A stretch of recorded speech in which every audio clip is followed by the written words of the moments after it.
finite, and some limits must exist.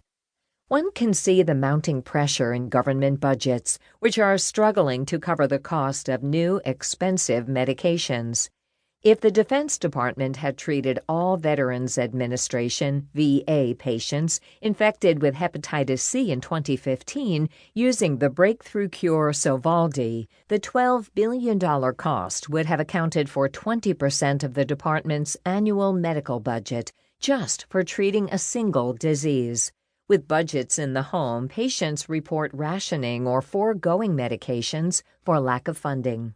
This is precisely the type of boundary point that should create pressure to reduce prices, and yet the rise persists. This book analyzes and explains the phenomenon, which has puzzled modern commentators and policymakers alike. Why do drug prices stubbornly continue to rise despite the promise of competition from generic drugs?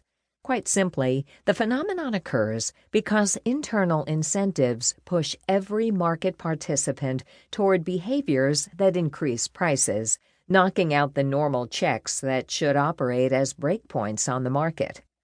At the center of the system lies the highly secretive and highly concentrated industry known as pharmacy benefit managers, PBMs.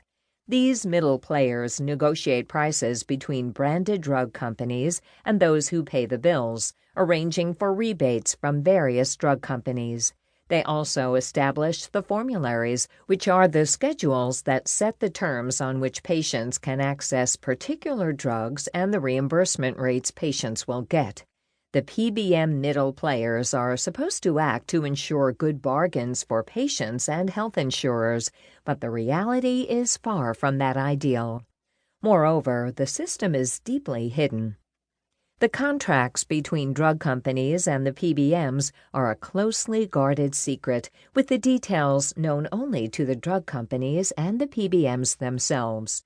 Government entities and the private insurers who pay the bills are not permitted to see the full terms of the contracts. Even their auditors generally are not permitted full access to the contract terms. Those who pay are given periodic rebates without full information regarding the actual net pricing for any particular drugs.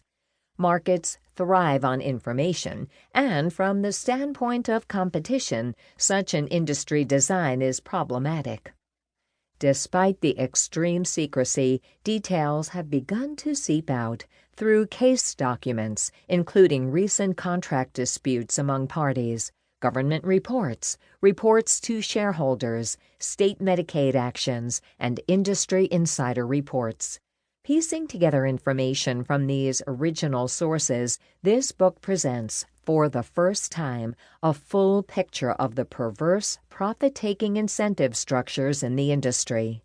The book demonstrates the way in which encouraging consumers to use drugs with higher prices operates in the interests of so many players, including doctors, clinics, hospitals, PBMs, brand drug companies, health plans, patient assistance programs, and patient advocacy groups.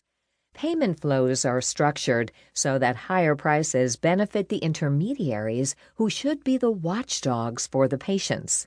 Given these incentive structures, higher-priced drugs receive more favorable reimbursement treatment, and patients are channeled toward more expensive drugs. The system also operates to support competition-free zones for pharmaceutical companies. The perverse incentive structures allow pharmaceutical companies to share monopoly profits with parties at each level of the market, maintaining their position at the top and ensuring that lower-priced competitors cannot knock them off their perch. In exchange for financial payoffs, structured in different ways to appeal to different groups, drug companies can ensure that, as lower-priced substitutes enter the market, those firms cannot gain a foothold.